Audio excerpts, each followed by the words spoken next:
মাধ্যমে দৃষ্টান্তমূলক শাস্তি করে সাধারণ জনগণ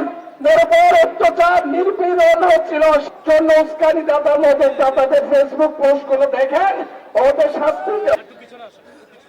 আমাদের বন্ধু অ্যাডভোকেট সাইদুল ইসলাম ভূমিকা নিয়ে আমাদের মধ্যে আজকে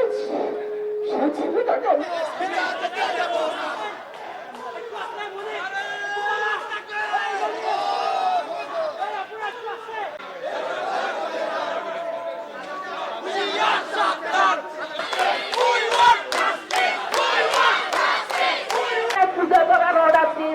ডিভিশন দেওয়ার অর্ডার দিয়েছেন